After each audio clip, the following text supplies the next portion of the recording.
নমস্কার বন্ধুরা, ইতিহাসের ইতিকথার নতুন পর্বে আপনাদের সকলকে স্বাগত। আমাদের বাড়ির উত্তর দিক ধনদেবতা কুবেরের দিক। বাস্তুশাস্ত্র অনুসারে কুবের দেবের অবস্থান উত্তর দিকে। আজকের পর্বে আমরা জানব বাড়ির উত্তর দিকে কি রাখলে কখনো সংসারে আর্থিক অভাব অনটন থাকবে না। মা লক্ষ্মী এবং কুবেরের আশীর্বাদ আপনার সংসারের ওপর বর্ষিত হবে। আসুন জেনে নেওয়া যাক বাস্তু অনুসারে কিছু টিপস আপনাদের জন্য। আমরা আমাদের বাড়ি বা অফিস বাস্তু অনুযায়ী তো তৈরি করি, যাতে সুখ সমৃদ্ধির আগমন ঘটে আমাদের জীবনে। কিন্তু শুধু নির্মাণ করলেই হবে না, বাড়িতে আমরা যে সকল জিনিসপত্র বা আসবাবপত্র রাখি তার দিকেও খেয়াল রাখতে হবে এবং সেটিকেও হতে হবে বাস্তুশাস্ত্রের অনুরূপ। তাহলেই সব থেকে ভালো শুভ ফল আমরা এবং আমাদের পরিবার পাবে। তা না হলে বাড়িতে কলহ বিবাদ লেগেই থাকবে।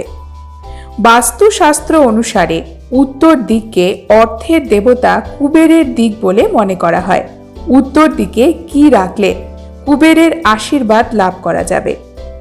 উত্তর দিকের অধিপতি ধন সম্পদের দেবতা কুবের, তাই এই দিকে আপনার বাড়ির লকার বা সিন্দুক রাখতে পারেন।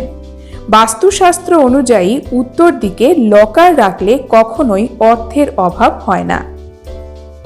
উত্তর দিকে বাস্তুশাস্ত্রবিদেরা বলেন যে নীল রঙের পিরামিড যদি রাখা হয় তাহলেও সেটি শুভ ফল দেয়। নীল রঙের পিরামিড বাড়িতে রাখলে অর্থ ভাণ্ডার কখনোই খালি হয় না।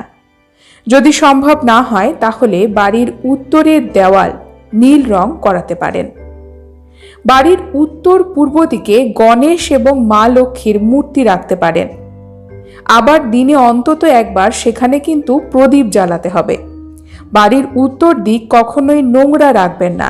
এই স্থান সবসময় পরিষ্কার পরিচ্ছন্ন রাখার চেষ্টা করুন, কারণ এই দিকেই কুবেরের স্থান, তাই এই দিকে সবসময় নজর দেওয়া উচিত।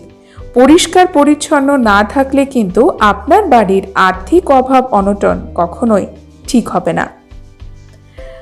বাস্তুশাস্ত্রবিদেরা এও বলে থাকেন বাড়ির উত্তর দিকে যদি তুলসী বা আমলকি গাছ লাগানো হয় সেটিও ভালো লাভ দেয়। এর ফলে বাড়িতে আর্থিক সমৃদ্ধি আসে। এছাড়াও বাড়ির উত্তর দিকে আপনার বাড়ির জলের ব্যবস্থাও আপনি করতে পারেন। এটিও বাস্তু অনুসারে অত্যন্ত শুভ কাজ। আজকের পর্ব এই পর্যন্তই। পরবর্তী পর্বে নতুন একটি বিষয় নিয়ে আপনাদের সঙ্গে কথা হবে। ততক্ষণ সকলে সুস্থ থাকুন, ভালো থাকুন, আর পুরো ভিডিওটি দেখার জন্য আপনাদের অসংখ্য ধন্যবাদ।